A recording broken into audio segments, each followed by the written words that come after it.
Welcome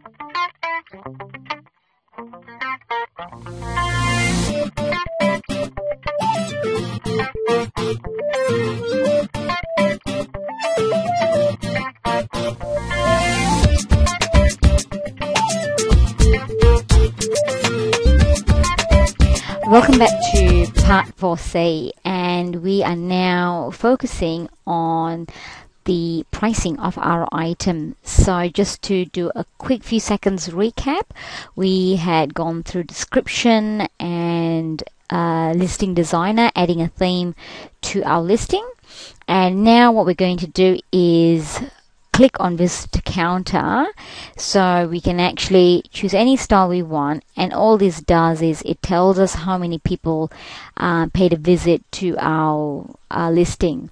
So just to give you an example, just by looking at my current listing, how we can tell if people have viewed, you can have a look and see there's 52 people who have viewed this page, but what we're looking further down here is a counter, which is this. So it tells you whether there's 26 people came to your page.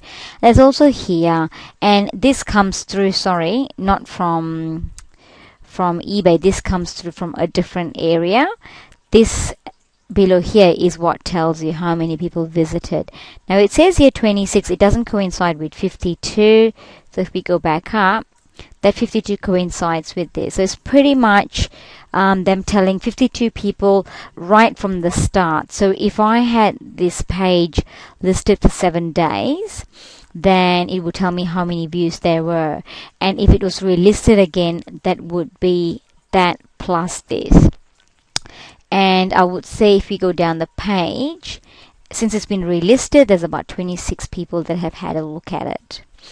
Now let's go back to the listing. And so now what we've got here is online listing or fixed listing. What online listing means is we have a choice of listing our item as a starting price and a buy it now price. Okay, so starting price looks like this. We have got a starting price, which is the minimum amount that we're willing to accept for the item, and a buy it now price is the maximum bid that a person could put in to win the item straight away. Now with starting price, some people will start a bidding at 1 cent or even 99 cents. Now they generally know that the item is going to sell at a fairly high price and that you will not be able to get it any cheaper.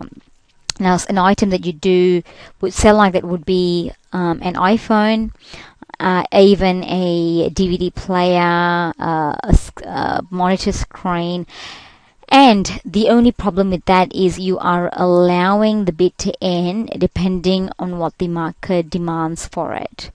Now, if you are not confident with that, I always say, and I've never done this before, what I've always done is I've always had my starting price at if I accept a minimum. So if it was $15.95 for the item, I would put that.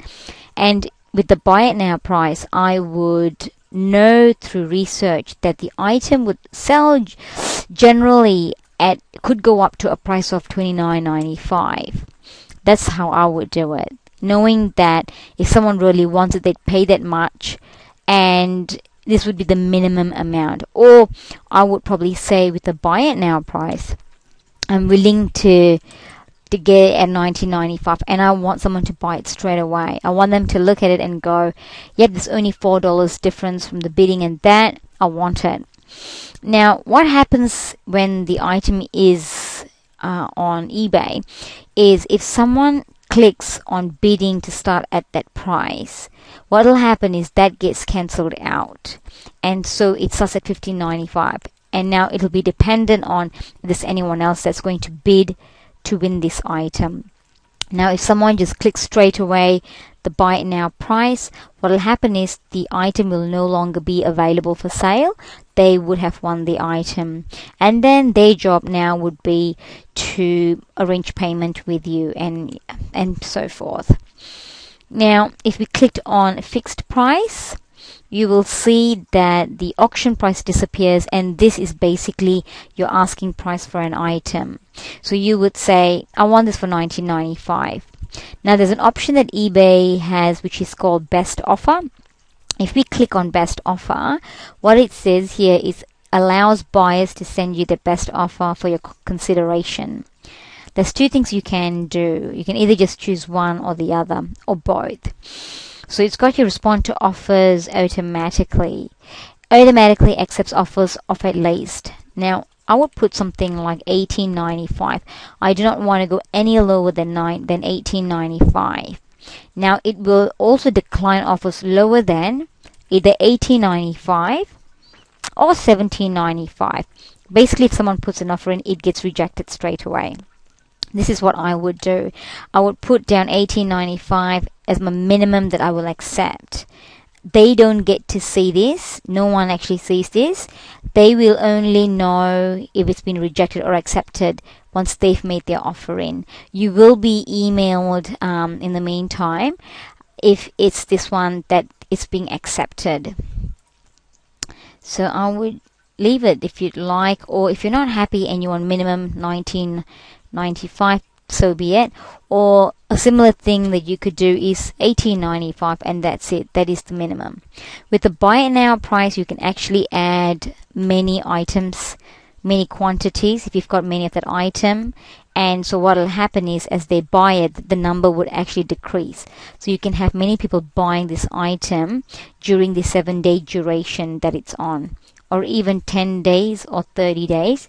And 30 days and goods still cancelled are only available for store owners. Like I mentioned, it's only if you have more than 5 feedback you can actually get this option. But normally, if you're a new seller, you get the 3-day, 5-day, 7-day, and 10-day option. And sometimes you get a 1-day option as well. So here we can say you can put from 1 to however many you want to.